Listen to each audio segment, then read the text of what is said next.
tungaranga hakili sigi kosoba babada ala ka jamana in basigi amin ali bi ala ka jamana in gan sago amin rabbi be kisa jugu ma amin rabbi ala ka jamana in na nyumbe amin ala ko kaka ala ya kam amin rabba in bonya kam amin rabbi sidul bashari amin zamzamiyu amin muhammad ya rasulullah ya ali muntaslim sallim benge ne igadala ka fɔ ni an kɛlen ka sabati sɔrɔ sa o kuma kunnafoni walawalali kɛnɛ bɛɛ lajɛlen kan kana siga la fiyewu o kuma na sa o kuma sa kun a bɛ di ma sisan sa siga t'a la kana hinɛ na ɲininkali la ayi ne tɛ hinɛ la bɛnkɛ kunnafoni gonimaw bɛ yen dɛ kalamankalamaw yɛrɛ kosɛbɛ bisimila bɛnkɛ ne ko mun kelen de kɛra kati dɛ fajiri na wa 7 assaillants neutralisés et 8 suspects interpellés dans une attaque terroriste contre le camp de Kati. Ni nanzarakan kwale kasoro ni dana benga on tuna sega ni mvamu abada amunde nanzarakan me ngani sera ki nyendo la ka wala wala bamanangan kenyina lame baka jama jere kulu kilingela bela jele mbaka tata soro kasoro matoro Omara ko majugu wolowula tora sisi la o ma segi segana ma tege daro olu bo tintinga tarabasoli la datema walekelaw ye tarabasoli min ta ka anga gulumasiri tabaw ka daga do gosi no ye Kati kayen kabako ye majugu do ya benga ga ni wala wala tani dana chana la ka tuna sega famu she danyawo Omara naam anga sorasu ga nyema bayere no ye tamajor général des armées olu de bora ga kunafoni ni fo ka anga gulumasiri tabaye ma datema walekela do tarabaso pi sogoma da jona yere la koy munun tarafo Kati dugu kono Kati kan yere laye Kati mini mogo chebi kilotan duru bonyo bo kunafoni kono sa sorasu ga nyema ko ni ye jalagilita ka bi Katiba de masina de kan no nyema baye Amaru Kufaye aywa naam akwaga kunafoni kono nala ika doko anga gulumasiri tabaw u chelefle ku jo ka dantema walekela do goshi munu ni siga kemba la ko Katiba masina mawdu munu willa bi somada na jona bi juma donya bay nega nye duru wati o mawye yere fa walu de tasa nga twala ma chama nga twala nofe o de operation kamikaze nga twala ma chama nga twala nofe Omara uyo ke chugodi uyo mugu chugudi ke ka mobili fla fati tew ku nyesisa anga sorasu ka marama fon bi daga so ba magazin ba min gono yi kile yi nyesi anga taju bebi mara yoro mi ananga bulima fon minon bi mara yoro mi kile yi nyesi piu achira chiko fla wa Allahu akbar segesegeli kun fɔlɔ minnu n'o bɔra k'o da kɛnɛ kan tiɲɛna an ka sɔrɔsi kelen tora la wa maa 8 jogina sivili kelen b'a la o fɛn min ye dantɛmɛ walekɛlaw ka fa ye sa babada maa 7 an ye ji da olu kan maa 8 tɛgɛ dara olu b'o tintin kan wa u bolola minɛn caman fɛnɛ minɛ na sɔrɔsi minɛnw kun don dɛ o b'an ka larime sa u y'a yira k'a fɔ an bɛ waati min na i ko bi an tɛgɛ b'a bɛɛ kan yɔrɔ basigira ɲugu tɛ yen nɛgɛ ɲaga tɛ yen ko dugudenw bɛ se ka bɔ ka t'u sagona yɔrɔ la ka t'u ka ci kɛ kara tɛ yen neri tɛ yen o dun y'a sɔrɔ kunu alamusa babada ni an ma se ka donkubaru kɛ o la kunu alamusa nin ɲɔgɔn na kɛra ka ɲɛsin an ka sigida caman ma ka ɲɛsin an ka fini donba caman ma jamana yɔrɔ caman na wala wala bɛngɛ Saka Jamtɛnɛ ale ka fasiri don n'an ye kunnafoni wɛrɛw min mɛn nin ko la komi tɛgɛ dara dɔw kan n'an ye min mɛn a la an tɛna ɲɛfɔ siga t'a la n bɛ dɔgɔdɔgɔninw na o ayiwa radar tɛ ne bolo dɛ komi Segu Tunkara ni radar tun b'ale bolo a tun kan ka ninnu natɔ ye siga t'a la radar tɛ ne bolo dɛ mais kunnafoni sɔrɔ réseau de bɛ ne bolo yɔrɔ bɛɛ ni mɔgɔ b'a la kiri sira fɛ n b'a sɔrɔ sɔrɔsi sira fɛ gouvernement sira fɛ CNT kɔnɔ ni mɔgɔ b'a la n b'a sɔrɔ bɛngɛ ne parti jumɛn de kumana yɛlɛma ale mun fɔ et quand même les prochaines élections au Mali 2 points le parti yɛlɛma déplore les déclarations de Choguel bɛngɛ ni y'a nanzara kan ye a walawala bamanankan na an ka nin faamu dɛ babada kalafili nata hukumu kɔnɔna la parti belebele min b'an fɛ yan n'o de ye yɛlɛma le changement a ɲɛmaaba n'a a bangefa o tɛ ne yɛrɛ den ye wa n den yɛrɛ min fana ka fisa n'i ye o fana ka fisa n'i ye a tɔgɔ Tugotoli Modé Laurent Jagite son excellence ancien premier ministre et de là ka kɛ ancien ministre ye wa ne wa bɛngɛ ne ma deli ka se ministre o de y'a to n k'a ka fisa n'i ye ne yɛrɛ ma deli ka se ancien premier ministre ka jabala la fɔlɔ Musa Mara o ka parti don ba nyamaya ben benge de bolo sabur le mba balma ke jawra docteur jawra ma war batia ma passeport dia ma musu furuga ja ben benge do mba balma ke do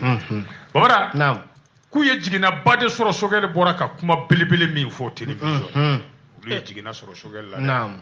gafe mi ni wala wala o de chika ga ibe hage tun na nendo ala fo nga parti yelema nyema ba fu siga soya bugar jara kun be bugar jara chesir lendo yelema ko la ngo ko sobe obara naam sogel bora ka kuma belebele min fo anga kuma so ba yere jabaraninga ni atlala ka ye premier ministre yɛrɛ ka bololon sira kan a y'a ɲini jamanaden fan dɔw de fɛ k'olu k'a kɛ cogo bɛɛ la u ka se sɔrɔ kalafili nata in na parti yɛlɛma de y'o kunnafoni mɛn kunu alamusa yɛrɛ dɛ u fana bɔra k'u ka jatigɛ n'u ka dabaliban fɔ o bɛ se ka kɛ cogo di bɛn n'o de fiyewu wala sɛbɛn fasiriba ko parti yɛlɛma ka nin kunnafoni kɔnɔ n'o ye communiqué parti yɛlɛma ni a ta nazaraka ye changement ye k'u ye jiginna belebele de sɔrɔ sogɛli la a ye nin kuma in min fɔ dɛ ko nin bɛna ni farafarali de ye malidenw ni ɲɔgɔn cɛ an mago tɛ fɛn min na bi mali kɔnɔ o de ye o ye an mago bɛ mun na mali kɔnɔ bi o de ye bɛn ni keleya ye malidenw ka fara ɲɔgɔn kan an k'an ɲɛsin baara kolo gɛlɛnw ma baara kologɛlɛ min n'u daminɛna a jaabiw tɛna mɛn yɛrɛ u bi bɔ kosɛbɛ o kɔfɛ parti ye hakilina jigin kɛ gouvernement ɲɛmaa ye n'o ye Sogɛli ko k'a kana kɔrɔtɔ dɛ ko kalafili waatiw bɛ nalen o u bɛ nalen ko mɛ yan'o cɛ dɛ kɛlɛ minnu bɛ yen bi an k'an kɔ da olu la dɛ n'o ye ka bɛn kelen ma ka maliden fara ɲɔgɔn kan an mago b'o de la bi walasa ci minnu yɛrɛ dira fangafurancɛ fanga ma a bɛ se ka se sɔrɔ cogo min na parti yɛlɛma ka kunnafoni kelen in kɔnɔna la u ye hakilina jigin kɛ k'a fɔ premier ministre Sogɛli k'a dɔn a bi jɔda min na bi dɛ a kan ka kɛ laadiri de ye k'i tile politikima bɛɛ ni ɲɔgɔn cɛ hukumu kɔnɔna la k'u bɛ welewele da a ye a ka bɛɛ fara ɲɔgɔn kan a ka tile a ka jɛ a ka jɛlenya baaraw kɛ an bɛɛ ka fara ɲɔgɔn kan ka jamana in jɔ o baara min dira a ma transition ɲɛmaa fɛ k'a ka to o kɔnɔ o tuma a k'i banban Asimu ka o kumaw kan Asimu datugu ka yɛlɛ an ka fara ɲɔgɔn kan an ka ɲɔgɔn minɛ o parti yɛlɛma ka kunnafoni kuncɛli kuma la sa u y'a yira k'a fɔ olu kɔni labɛnnen don pɛrɛnlen don ka fangafurancɛ fanga in kɔkɔrɔma don mɛ tiɲɛ kan dɛ ani jɛlenya kan o b'a ɲini maliden bɛɛ fɛ an ka fara jatemisɛnninw na politique ko la an ka fara jatemisɛnninw na an ka Maliba in de ta k'o bila a bɛɛ ɲɛfɛ sabu an bɛɛ jɛ ye o de ye Fili Sisɔkɔ ale ka fasiri don bɛnkɛ an bɛ taa ɲɛfɛ hali bi i sɛnsɛnnen min ka di kunnafoni fana walawalalen bɛnkɛ o bɛ faamuya kojugu bɛnkɛ ne ko parti politique jumɛn ye mun laɲini Mali la yan wa 2 points. Des partis politiques demandent à nouveau la démission du Premier ministre. O y'an sara k'a yɛrɛ dɔn k'a fɔ bamanankan na. Wala Sogɛli ye kumaba de fɔ. An ka fanga ɲini tɔnw faralen ɲɔgɔn kan ka kɛ kulu belebele dɔ ye olu de y'a ɲini ko Sogɛli ka wala sɛmɛ. N'i ba da ne ka kuma la taa Mali web lajɛ. Wala ni danna n tɛ nin faamu. U ye jalaki bi an ka gouvernement ɲɛmaa kan min bɛ yen bi n'o tɛ maa wɛrɛ ye docteur Sogɛli Kokala Mayiga kɔ k'a ye kumaw de fɔ kuma min Mamada n'o ye an siga a ka laadiriya la fanga ɲinitɔw ni ɲɔgɔn cɛ an sigara a ka tilennenya la kalafili nataw labɛnni na nin ko in bɛ sɔrɔla cogo di yɔrɔ bɛ k'o de kɔnɔ a bɛɛ sɔrɔla cogo min na i kelen tɛ an lamɛnbaa bɛɛ bɛ kɔ Sogɛli ye mun de fɔ bɛɛ sigi bɛ k'o de kɔ n b'a di bɛɛ ma wulibali la sisan Sogɛli ye fanga ɲinitɔn dɔ de bisimila o fanga ɲinitɔn i b'o tɔgɔ dɔn USR Union pour la sauvegarde de la République dɔgɔkun tɛmɛnen daminɛnin na dɛ a y'olu de kunbɛn a ko maa minnu b'a fɛ yɛlɛma yɛrɛ ka na an k'an tɛgɛ di ɲɔgɔn ma walasa jamana mulubɔli kura min daminɛnen filɛ nin ye a kana bɔ a dɔgɔkɔrɔ cogo si la wa o tɛ ɲɛ f'a k'aw jija ka kalafili nata aw ka se sɔrɔ o la a y'o de fɔ o parti politique ye a y'aw jija cogo bɛɛ la kalafili nata aw ka se sɔrɔ n bɛna fɔ tubabukan na les forces du changement doivent se donner la main pour rendre le processus de refondation irréversible en gagnant les prochaines élections. Kan karan kaki an bɛ nin yɔrɔ an bɛ nin décortiquer dimanche n'Ala sɔnna Mamara Naam. Sogel ko la maiga aga ni kuma ma teme I ka do tlogere tlo fe koyi amma teme politique maw tlo ka de aye politique maw dimi ka se hakela kur ko jekulu belebele mi no ye fanga ni ton farale nyanga coalition des partis politiques kuno be jekulu kono min to ko cadre déjà des partis regroupement des partis pour une transition enrichie amma teme olu tlo ka est-ce que o fanga ni to farale nyanga sa olu koni ye jelakini jigitige yere de yira Sogel la sabu olu bolo ko nin tɛ Sogel dala kuma ye e min ye transition gouvernement ye k'e kan ka jabajɛ di parti bɛɛ ni ɲɔgɔn cɛ o tuma la u bɛ min ɲini Sogel fɛ sa a ka démissionner sisan a ka wala sɛmɛ immédiatement ko sabu nin ye premier ministre ye min ye farafaralikɛla de ye nin ye premier ministre ye min yɛrɛ bɛ ka kɛlɛ kɛ transition ka hakilina juguya de la o tuma u y'a ɲini sa kunnafoni kɔnɔ k'a ka wala sɛbɛn walasa jamana bɛ se ka fanga frontière fanga basigilen kɛ cogo min lafiya kɔnɔ fanga ɲinitɔnw bɛɛ ka bɛn kɔnɔna na jamana kuntigi yɛrɛ hami y'o min ye o ka se ka kɛ ale kan ka kɛ ladiri ye ka tilen de fanga ɲinitɔn bɛɛ ni ɲɔgɔn cɛ jamana fan bɛɛ kɔnɔ ayiwa yɔrɔ parti yɛlɛma an bɔra k'o ta fɔ o kelen de fɛnɛ bɛ nin communiqué in kɔnɔ yan y'a yira k'a fɔ parti yɛlɛma ale fɛnɛ bɛ jɛkulu in na o n'o ye cadre nin ye olu fɛnɛ bolo nɔ bila kunnafoni na o kunnafoni min kɔnɔ n'u y'a yira k'olu jatigɛlen dabali bannen de ye Sogel ka kuma in mɛn a y'a fɔ ORTM yɛrɛ de la wa a b'a ka baarakɛyɔrɔ bɔlɔlɔ sira kan ko jamanaden fan dɔ k'olu k'u labɛn u ka kɛ cogo bɛɛ la u ka se sɔrɔ kalafili nata la parti yɛlɛma ko nin kuma in ma bɛn olu ma a ɲɛmaaba yɛrɛ ko nin bɛna ni farafarali di waati la Mali mago tɛ min na o de ye farafarali Mali mago bɛ bɛn ni keleya de la bi o hukumu kɔnɔna la parti yɛlɛma u y'a ɲini gouvernement ɲɛmaa fɛ k'a kana kɔrɔtɔ dɛ ko kalafili waatiw bɛnna ko mais yan'o cɛ kɛlɛ min bɛ yen bi dɛ o de y'a ka malidenw fara ɲɔgɔn kan minɛ bɛn kɔnɔ an mago b'o de la walasa ci min dira transition ma u ka se k'a ci kɛ ka ɲɛ parti yɛlɛma ko hakilina jiginna premier ministre ka baara tɛ nin ye ale kan ka kɛ ladiri de ye fanga ɲinitɔn bɛɛ lajɛlen ni ɲɔgɔn cɛ jamana in kɔnɔ ɔ parti yɛlɛma y'a yira fɛnɛ k'u bɛ welewele da Sogel ye ale de ye kuma in fɔ k'a ka baara kɛ ni fara ɲɔgɔn kan hakili ye a ka baara kɛ jɛlenya la a ka malidenw bɛɛ fara ɲɔgɔn kan an bɛɛ ka jɛ ka Mali in baara i n'a fɔ président Assimi y'a laɲini cogo min o tuma la a k'i hakili to Assimi ka kumaw la a ka baara kɛ waati min na parti yɛlɛma bɛ bɔ ni nin kuma in ye k'o fɔ sa u y'a yira k'a fɔ ko Sogel ka kuma in bɛna ni farafarali de ye ka da mun kan fanga ɲinitɔn dɔ taara e fo i ka baarayɔrɔ n'o tɔ in de ye USR Union pour la sauvegarde de la République donc ni e ye nin kuma fɔ olu ma tan k'i bi k'a yira cogo dɔ de la ko transition yɛrɛ de b'olu kɔkɔrɔ minɛ ko transition pɛrɛlen don k'olu labɛn ko k'a sɔrɔ colonel Assimi ko an bɛɛ ka bɛn parti USR nin dɛ olu yɛrɛ taara fo ka taa kɛ mukebɔli yɛrɛ sa flagornerie mankutuli quoi kan ka k'o de ma fili Momo yira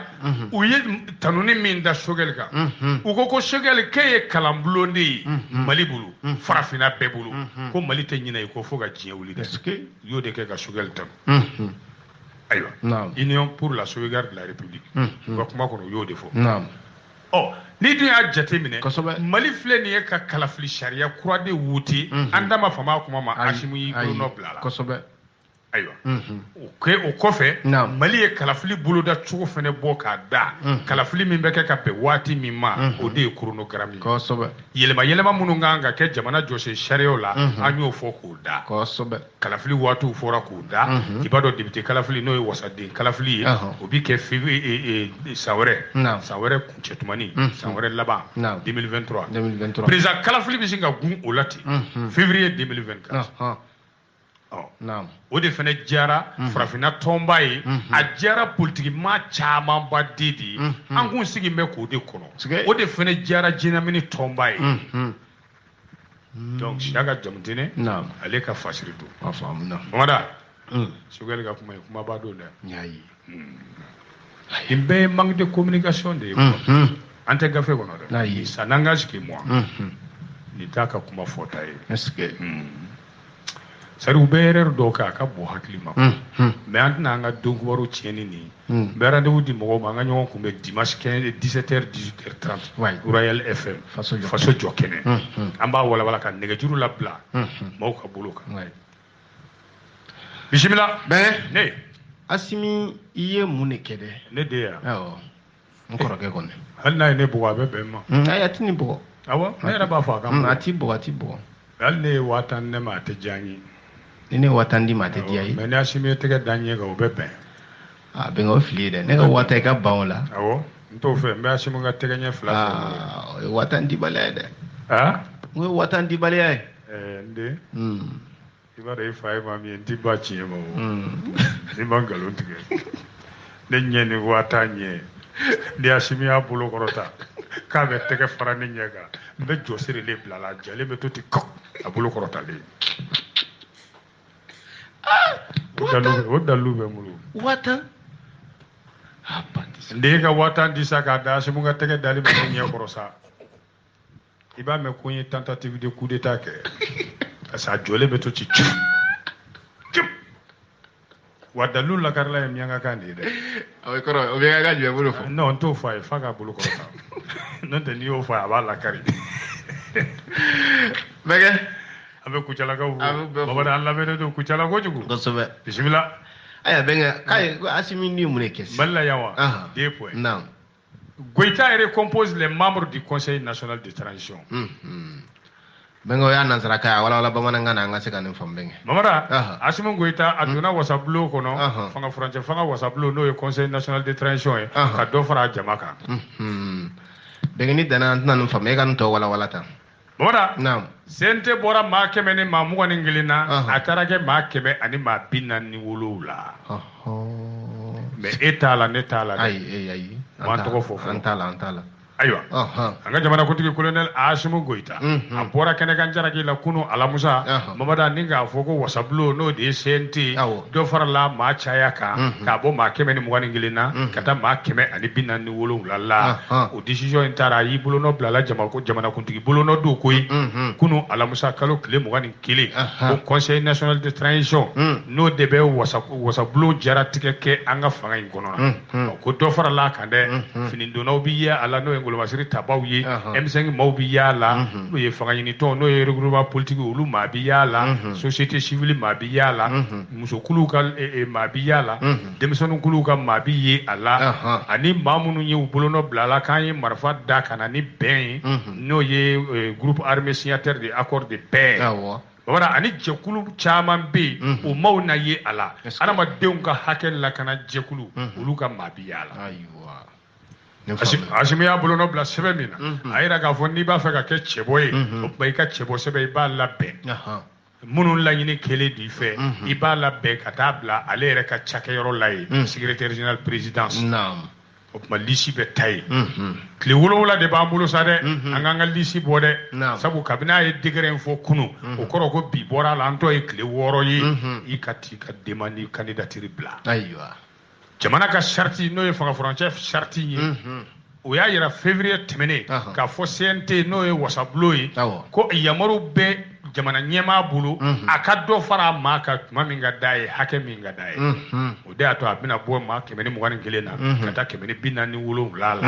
ɔ président ka jɔyɔrɔ o bɔra a la i n'a fɔ assise nationale y'o laɲini cogo min o bala an ka fanga furancɛ fanga ɲɛmaaw sa o kɔni ye don min yira o de ye février kalo tile 4 san 2024 jamanakuntigi kalafili bi kɛ o don inshallah a tako fɔlɔ dɛ bon yan'o cɛ marsi o tɛmɛnen kɔfɛ marsi kalo tile 19 yani jamanakuntigi kalafili cɛ o tɛ 2024 ya 2023 marsi kalo tile 19 foroba kalafili bi kɛ n'o référendum constitutionnel ayiwa octobre kalo tile 29 o bi kɛ wasaden kalafili ye assemblée nationale ayiwa u filɛ k'o chronogramme min bɔ nin Mamada sɛbɛn fasiriba ko k'o de diyara farafinna jɛkuluba in ye CEDEAO n'u ye ɲangili wuli ka bɔ an ka nin kalo tile 3 tɛmɛnen ni ka tila ka karankɛdaw yɛlɛ n'o ye frontières ye ani CEDEAO jamana bɛɛ cɛ no te nyangili kumbanga kabini janvier kalo kile kononto ko sobe o wulila donc ni ko asimi minge no deni kala san leme bawma la riala benga ji sensene mingade kuna foni mana wala ke ba nyuma fe ina fo itani nyoko benga be famu ite to ga second ji fene sensen ko ke to la ko nyuma ka ni magayati ka kulundiyati galak benga jon kuma na digo made totubilaw bali totubilaw be de kuma opa o de kadaya abo dugo so ba aywa yengini gade et le CDM sur la conduite de la transition. 2 points. Non. Il est aujourd'hui inacceptable de continuer à assister pacifiquement Mamour Diko dans sa volonté irresponsable et apatride. Collectif pour la défense des militaires, au CDMI, transition Tali Serafé, il y a un camp de dominer Gobi, ko benteke nayi, qui sigi ka Mamour Diko ladje, naka nganyai, mi nobe foso dinjuya kofu, apatride. Nouveau réveil gafé de afo. Wala bengali ni dana nan fam. Ayi bado CDM no ye ikado surasu ko wormado tomba do collectif pour la défense des militaires. U ye foroba baro dɔ de sigi conférence de presse sibiri tɛmɛnen kalo ingilita ani 6 ayiwa i k'a dɔn semasi la wala semasi maaw de ye foroba baro sigi semasi tɛ Diko ka tɔn ye wa u yɛrɛ jabala la ye walasa ka tasibila kɛ maa minnu fatura juillet kalo tile 12 2020 u kɛnɛ in de kan Mamour Diko ye weleli kɛ ko fo ka jamana in tilen de sisan sɛbɛn fasiriba ko k'i n'a fɔ ko Diko b'a fɛ k'a fɔ de ko ale bi Mali bɛ ka tongo tanga ko nin ye Diko bɔ ko caman de ye a bolo b'a bɔli bɛɛ jɛ o de nana jɛkulu dɔ tɔɔrɔ sisan sa olu fana bɔra k'a jaabi n'o ye collectif pour la défense des militaires olu de y'a wele ko jaabi i ni jaabili ka kan n'i ye kuma fɔ sa droit de réponse olu ka droit de réponse kɔnɔ Mamada k'u ma Diko to yen dɛ u m'a ladiya dɛ est-ce que ayiwa sɛbɛn fasiriba ko nin waati laban ninnu na k'i k'a dɔn ko siga tɛ min na fiyewu ko lagosi bɛ ka Diko sɔrɔ dɛ wa Diko ka bɔli caman bɛ yen a bi kuma belebelew de fɔ lagosili kumaw ka transition sɛgɛrɛ Imam Mamour Diko k'an bɛ don min na ko bi ko maliyɛn caman de ɲɛ b'a la ni yeko jugu ye ko ka d'a kan a b'a yɛrɛ ka nafa de ɲinina o de bɛ maliyɛn caman kɔnɔ bi sɛbɛn fasiriba ko hali ni bɛɛ tɛ an kɔni b'a faamu minnu bɔlen filɛ k'a jaabi nin droit de réponse la n'o ye collectif pour la défense des militaires olu de fɛnɛ ye foroba kuma sigi Diko ta ma kɛ kalo tile 16 o dugusɛjɛ kalo tile 17 olu fɛnɛ bɔra ka bɔ k'a da kɛnɛ kan cɛ ni muso minnu b'o jɛkulu in na collectif in na ye u k'olu ka yeta ni Diko ka yeta ma kɛ kelen ye dɛ Diko min kun ye M5 RFP ɲɛjɔyɔrɔ kɔrɔ ye a ye bɔko laban min kɛ nin ye a ma bɛn olu ma k'olu taar'u yɛrɛ ɲininka yɛrɛ ko ne ko mais mun bɛ ka Diko bila nin bɔli ninnu na kɔsadani na bɔli min n'a bolo b'a bɛɛ jɛ sɛbɛn fasiriba ko CDM maaw bolo ko tuma o tuma ni Mali ɲɛsinnen bɛ juguw ma Mali kɔnɔ ani Mali kɔ kan an b'o degun gɛlɛman kɔnɔ waati minnu na dɛ k'o de ye Diko bɔ tuma ye o tuma ka ci sugu dɔw lase k'a dɔ kɛra tuma jumɛn waati min an bɛ degun ni gɛlɛya belebele kɔnɔ ko Diko bɔra ka lagosili yɛrɛ ta ka ɲɛsin an ka transition ɲɛmaaw ma a k'u ma ko arogaw kunkolo gɛlɛnw ayiwa sɛbɛn fasiriba ko CDM maaw ko Diko b'a fɛ k'i dulon jamana in tɔgɔ de la k'a yɛrɛ ka nafa ɲini ayiwa olu ka jaabi kɔnɔna na sabu o fana y'u ka hakɛ de dans leur droit de réponse CDM maaw ko k'u bɛ Diko hakili lajigi ko Diko a jɔyɔrɔ ma ɲi k'a fɔ k'a bi walanda di maliyɛnw ma bi an ka danbe n'an ka taabolo kan k'a b'o kɔkɔrɔma dun a b'o bɔ k'a ɲinana k'i hakili lajigi de k'a ni jama de jɛra ka IBK ka fanga bi ko nka waati min na a b'i bolo si premier ministre kɔrɔ dɔ la n'o ye premier ministre kɔrɔ Mukutari Wani ye k'a ma jama ɲininka o la dɛ a kelen de y'o ta a ma tɔw ka hakilina ɲini ani minnu jɛra ka baraka wuli kɛ ko o kun bɛɛ lajɛlen de b'a to olu ka jɛkulu n'o ye CDM ye olu ko an bɛ don min ko bi olu tɛna jɛ n'a ye ka sigi ka Diko lajɛ lafiya la ten a ka bɔ n'a ka ŋaniya ye min tɛ fasoden ɲumanya ko fɔ k'a bɛ jamanadenw bila fili la olu ti jɛ n'a ye. Ayiwa est-ce que Sɛbɛn Fadiriba ko a ko de o ni ye collectivité pour la défense des militaires ka jate lajɛ awɔ ko Diko ka nin kuma ninnu ko a kuma ninnu a ti taa ni hakilina ɲumanw ye a tɛ jamana ka basigi fɔ a tɛ lakana basigi fɔ jamanadenw bɛ k'u ni dili min kɛ u tɛ tamakiya o la ka kokɔrɔmadonni min kɛ ka ɲɛsin fanga furancɛ fanga ɲɛmaaw ma Mali min n'a kɛn bɛ tamasiyɛn bi jamana cɛfarinw cɛla ko Diko ka kuma bɛ taa o contraire de la o parce que CDM maaw ale bi u ma kuma bila dɛ ko k'u bɛ Diko hakili lajigin kosɛbɛ ko transition a tako filanan min kɛra 24 mai 2021 n'o ye i ka dɔn rectification ye ko jamanaden bɛɛ jɛra n'a ye jamanadenw y'o yira cogo di don jumɛn le 14 janvier 2022 jama min bɔra k'u b'a hakili lajigin ko Diko ye hakili jigin dɛ gɛlɛya caman de bɛ Mali kan minnu ye dantɛmɛ walew yɛrɛ sɔrɔ ta fan fɛ sigida ta fan fɛ politiki ta fan fɛ k'an ka jamana ni gɛlɛya tɛ fila ye k'an b'a dɔn dɛ hali an ka diinɛ ta fan fɛ seko ni doko ta fan fɛ ko y'an na ɲɔgɔnna gɛlɛyaw ye k'o tuma o waati an k'an ka ɲɔgɔn wele ka fara ɲɔgɔn kan bi bɛɛ ka ɲinɛ i yɛrɛ ko an ka jamana lajɛ Konatɛ minnu ni tora la le 10 le 11 et le 12 juillet Babada ko maliyɛnw de don Ala ka amina rabbi ko mais maa ma k'i banba olu kan k'i b'o k'i ka nafa ɲini sira ye walima k'o kɛ politiki sira ye walima k'i b'o ta k'o yanga bagabagali la n'o ye chantage ye olu ti jɛ ni a ye olu b'u ka sangafo kɛ banbatɔ ninnu somaw ye dɛ minnu joginna ka nɔgɔya da k'u ye dɛ ko mais hali bi olu b'a fɛ o min kɛra o fagali minnu kɛra CDM maaw ko olu bi kɛlɛ la walasa o ko kiri ka tigɛ a tiɲɛ ka dɔn jɛlenya la maaw ma nɔ bɛ nin ko la k'i nɔ bɔ ka tɛgɛ da i kan mais olu ti jɛ n'a ye maaden k'o ta k'o kɛ jagokun ye i yɛrɛ ka nafa kama kuma kuncɛ kuma la CDM ye mun fɔ ni ko CDM i bɛ ɲininka o ye mun ye collectif pour la défense des militaires u y'a yira k'a fɔ an ka kiri tigilamaw sariya tigilamaw k'u ka Diko ka kuma ninnu ta sɛbɛ la dɛ ko Diko ka kuma ninnu bɛ bagabagali ni tasuma mɛnɛ de ko fɔ kabini a daminɛ walasa ka jamana in bawuli an ka jamana min ɲaninen don bi a bɛ degun kɔnɔ ko kiri tigilamaw k'a ka kuma ta ba la dɛ Togana, le CDM sollicite la justice et les autorités judiciaires à prendre au sérieux les déclarations, les propos menaçants et incendiaires de Mahmoud Diko pour la stabilité de notre pays qui a tant souffert. N'y fait pas ah d'abord Koulibaly, allez gars fatigué. Kala sala baba ma la Benga? Ne. Oh, jani mina na de benga. La si c'est sur. Hey, amina mini. Kai. La si sera kaiwa. Sika so ni kai ka dane kilometre bakelen don. E va tra kumene benga bla job pe yele bare. La taroga e pano solaire do chien do ya bide. Ka communiquer ke chaka Koulibaly ka radio la. D'abord Karim. Voilà Kai. Fin de cavale pour un repris de justice. O ya nan zara kaya wala bamananga na benga ngano famu. Mabada tege dara zongoro do ka danse ka buli la ka buli pampeu.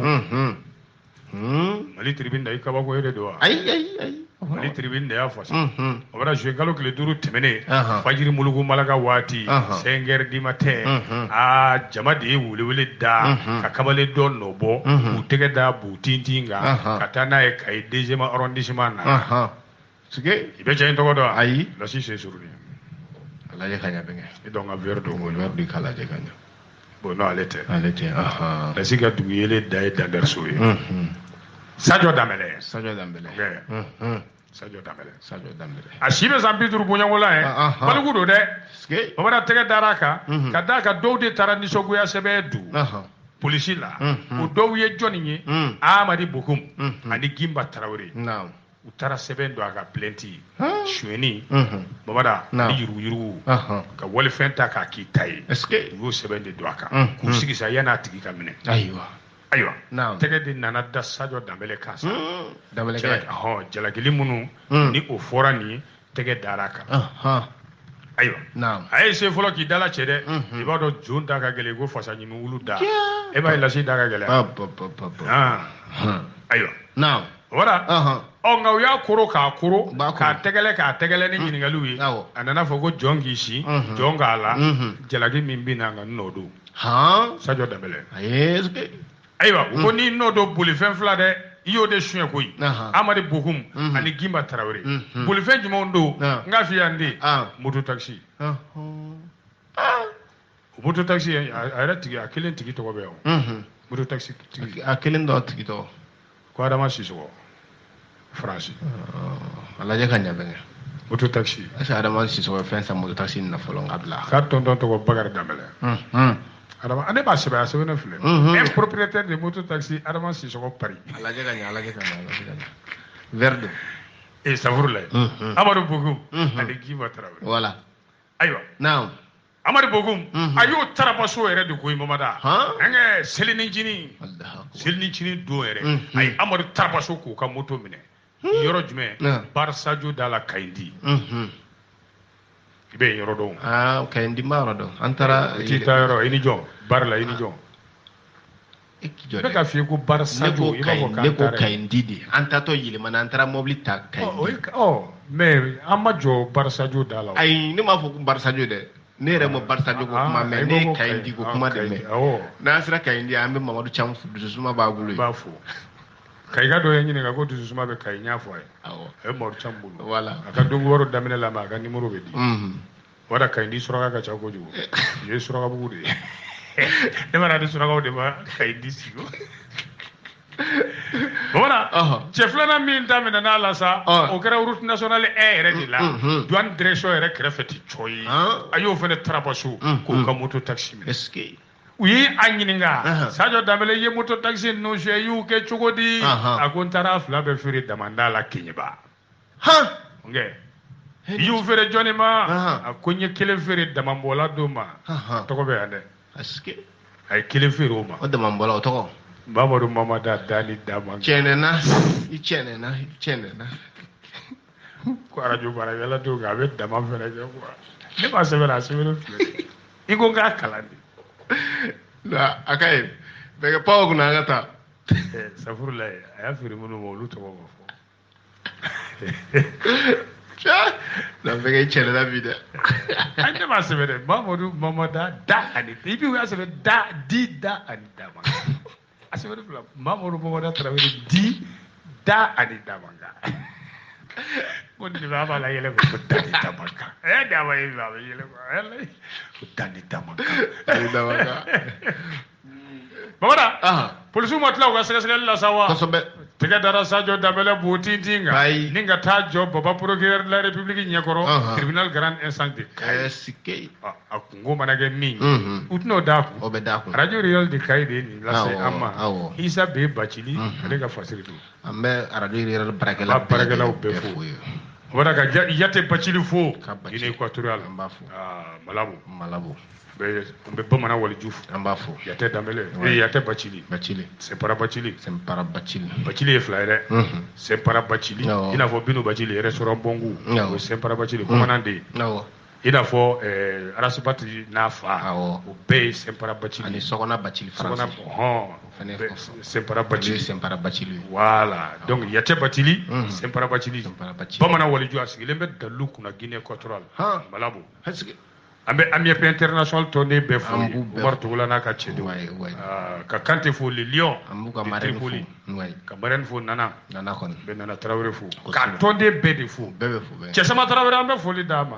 ka Tarawele Tiramaga Bɛlɛduguka an b'a fo k'i fa fo i yɛrɛ ko wayi dɛ i tɛ ɲininka i fa jumɛn e kun ko wayi Kayo Tarawele de ko don ayi dɛ ne kan bɛ Kulukɔ Jara de ma o tɛ ne fa ye n den e ko wayi no way man i bɛ ka Tarawele de fo Kawo ni ko ne bɛ fa dɔn ne b'a fɔ Kawo Tarawele de ale filɛ bamanan ka ne jɔkɛ fo Ablaye Kulubali an b'a fo Ablaye fo k'a Kulubali ka buramuso fo ka tu duman na an bɛ o kuma fɔ ko n'a ye dongo wɛrɛ lamɛn a ka message ci ma WhatsApp la a ka numéro tununa na an bɛ Musa Jamu fana fo Musa Jamu ka numéro tununa ka foli di Bɛnkɛ Bɔkari Sosiri bɛ message ci ma n y'ale ka numéro récupérer Bɛnkɛ ka téléphone a tununa de donc a ka pisi fana tununa fɛ donc mɔgɔ bɛ n'a ka mɔgɔ ye i b'a wele i bɛ misɛn caman a b'i ka numéro ta mɔgɔ delila ka Orange Money ci ma dɛ ou bien Western ou bien MoneyGram mɔgɔ delila k'o ci ma i b'a wele mais minnu bɛ fɛ k'a ci ma ko kura tuguni k'a sɔrɔ u ma deli ka ci ma u fana k'an wele ala ka to ka tila kuma lajɛ ne b'a dɔn i bɛna min fɔ sa u fana k'an wele a ŋaniya bɛ maa o maa la ne ni maa tun bɛ kuma Orange Money la i ka message ci ma n ka WhatsApp kuma tigɛ ma diya ye n ko b'a fɔ an bɛ kuma WhatsApp la an bɛ kuma Orange Money la cɛkɔrɔba ka wari ko Bamada IJPF wo i Mamadu Bajaga wo Bamada nin bɛɛ de ka numéro tun mais n ye système dɔ sɔrɔ ni minnu kɔni bɛ groupe la n b'olu ta sɔrɔ sabu ni n donna groupe la mais dɔw bɛ photo tɛ bɔ tɔgɔ tɛ k'a la numéro de bɛ bɔ i y'a ye numéro de bɛ bɔ ne tali ne ba Awa Danba ka numéro n t'a dɔn bon Fatima Mariko ale photo b'a ta kan n y'o ye bon Alex n t'ale ta dɔn c'est à dire a caman quoi u k'a fɔ dɔrɔn Laurent Jacques ne de ye karisa ye an bɛ nin groupe la ou bien ne de ye karisa ye dɔrɔn n bɛ se k'a ka numéro sɔrɔ cogo voilà donc maa bɛ continuer baro la baasi tɛ bisimila bɛnkɛ ne i ko den kelen fa naani n k'o ye den sugu jumɛn ye den kelen fa naani wa kɛlɛ tɛ yen wɔyɔ tɛ yen kara tɛ yen neri tɛ yen bɛɛ ni kɛlɛ hali maa tɛ dimi ɲɔgɔn kɔrɔ o sa kɛ cogo di bɛnkɛ n tɛ yɛlɛ ko ye dɛ bɛnkɛ kabako tɛ yan sama tɛ ba fu de bɛ k'a fɔ ko Lora donko ni kuma dagabana kuma tani wurugɛri ju fɛrɛ ok juf jɔrɔba ye a fɔ Lora i tɛ nin ɲɛfɔ an ye joona o bɛ se ka kɛ cogo di ok ayi ba jɔ dɔ kɔni b'a fɔ ayi Momari chéri nin kɔni nin tɛ se ka kɛ sa Lora n b'a kɛ cogo f'i ye den kelen fa naani kɛlɛ tɛ yen wɔyɔ tɛ yen kiri tɛ yen kara tɛ yen neri tɛ yen wa muso in si bi san 20 de la koyi san 20 i kabako ye muso dɔ à 20 ans elle vit une relation polyamoureuse avec 4 hommes ils attendent un enfant est-ce que bɛnkɛ ni wala Bamada ko ni muso ye san 20 ani cɛ naani de bɛ ɲɔgɔn bolo kanu yɛrɛ ni fɛ la a garisigɛlen don a bɛna den wolo Allahu cɛ naani a ka dɔgɔ Ala ye Bamada ko ni den wolola a bɛna kɛ fa naani de ye sisan sa yɔrɔ nin ko sugu bɛ kɛ tubabuw fɛ yen komi polygamy n'o ye muso caman furu ye o dagalen don an fɛ yen o ma daga olu fɛ yen donc sisan cɛw ni musow ye jateminɛ dɔ kɛ u bɛ sariya in ko munumunu dɔɔni donc u bɛ kɛ ɲɔgɔn kan furu tɛ yen dɛ mais u bɛ bɛn a la cɛ caman muso kelen ou bien muso caman cɛ kelen walima cɛ fila ko komi muso kelen furu o de ye wajibi u fɛ yen an bɛ don min na i ko bi maa caman de bɛ ka taa o sira fɛ n'o bɛ wele ko polyamour c'est-à-dire o kɔrɔ ye mun ye Bamada sariya sɔsɔli kuma tɛ yen parce que furu tɛ u bɛ bɛn a kan ka to ɲɔgɔn bolo ayiwa o kuma la cɛ naani sa olu ni musow de jo ne filɛ nin jɛ la muso bɛ san 20 na ayiwa muso yɛrɛ tɔgɔ bɛ yan dɛ tɔgɔ ko Tori anglais de sa Tori bɛnkɛ a fɔ tori sa an ka taa ayi a fɔ to tori ani ri c'est à dire to ni malo quoi Tori san 20 o de nin cɛ naani bɛ nin jɛ la a tor'o la Bamada muso in de nana bi garisigɛ kɔnɔ ten a ye kɔnɔbara sɔrɔ a lamɛnbagaw ka hakɛ to cɛ naani ayiwa u ma duuru kɔni bɛɛ de bɛnna a kan den mana wolo u bɛɛ de bɛ jɛ k'a lamɔ ɲɔgɔn fɛ u wasa don a la ɲɔgɔn fɛ bɛɛ bɛn n'o kan muso in bɛ ga de falen ani cɛ ninnu cɛ ni min diyara ye waati min a n'u bɛ waati kɛ ɲɔgɔn bolo dɔw b'u muɲu n'a nana o bila a bɛ dɔ ta wa n'i y'a san 3 u bɛ ɲɔgɔn bolo kɛlɛ i kabakun e b'a la ayiwa n'i y'u san 3 u bɛ ɲɔgɔn bolo ten kelen tɔgɔ Mark o yɛrɛ y'a lycée kɛ ɲɔgɔn kɔrɔ dɔ ye dɔ tɔgɔ Travis san 23 a y'o dɔ kɔfɛ a na dɔ wɛrɛ dɔ ko Ethan tɛ sabanan ye naaninan de Christopher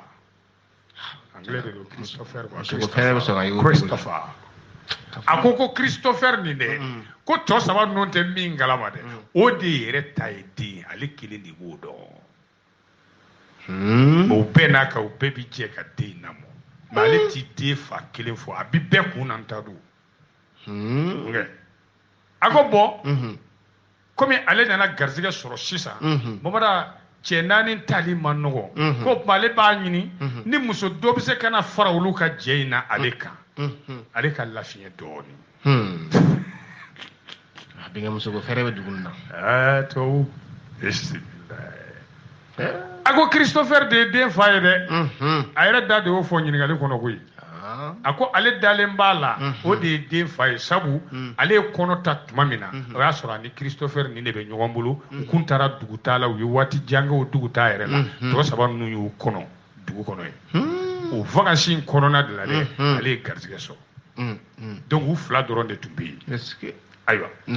o la sa a ko ni ko ne garisɛgɛlen don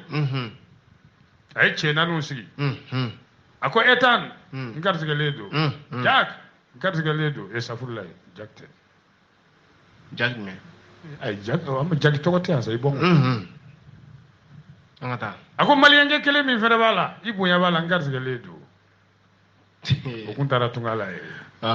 ok ayi an ka taa o ye mécanicien ya dabila ka taa ye k'o fɛnɛ ye den fa dɔ ye cɛsurunin zonkɔrɔba buji zon n'a terikɛ bɛ Gabon ko Siliman Koyita ayiwa n'a ka directeur de campagne n'a ko a b'a bolo président nɔfɛ min bɛ k'a ka directeur de campagne Ousmane Kanté Barcelone mais Seku Kamara tɛ Futa ye dɛ ni kabako ye dɛ nka Seku Kamara tɛ Futa ye Abdurahmane Jakite fo ka diɲɛ wuli ale ni Bajan Jara u tɛ Futa ye Bamara muso n'ala y'u lasigi a ko n garisɛgɛlen don aw bɛɛ ta ye den ye u bɛɛ ko an jɛna n'a ye donc bɛɛ y'a bila i kunna i ta ye den ye Bamara min se ye min ye u bɛ na n'o ye u bɛ ɲɔgɔn kan a ko mais tiɲɛ na a ye yamari di u ma fɛnɛ dɛ u bɛ nin furu suguya in na tan ko mais cɛ naani ninnu ni muso wɛrɛ ko b'u ye u bɛ se ka t'o nɔfɛ mais o de tɛ na so kɔnɔ yan ni muso min ka d'ale ye o de bɛna fara ale kan i kɔni bɛ se ka t'i munumunu mais i tɛna n'a ye dɛ awɔ a tɛ fɛn tiɲɛ ne n'ale cɛ fɛnɛ parce que ko turu ka diya ye waati bɛna se ma tuma min n'o y'a sɔrɔ i mago b'i yɛrɛ la lamɛnbagaw ka hakɛ to i bɛ se ka taa ɲini kɛnɛma mais o tɛ don u ka furu kɔnɔ o tɛ don u ka so kɔnɔ a tɛ tɛmɛ ala ta mais ale yɛrɛ bɛna fɛɛrɛ kɛ komi kɔnɔbara nana ta sisan a bɛna muso wɛrɛ ɲini min bɛ sɔn u ka hakilina in ma o ka fara ale kan a ka kɛ cɛ naani muso fila ko n'o tɛ k'a ma nɔgɔn dɛ c'est très difficile je souhaiterais avoir une autre femme dans cette relation ko ce serait vraiment sympa ko yɛrɛ bɛ diya kosɛbɛ o de y'a kɛ den kelen fa naani kɛlɛ tɛ yen wɔyɔ tɛ yen kara tɛ yen neri tɛ yen diɲɛ wulila Jewla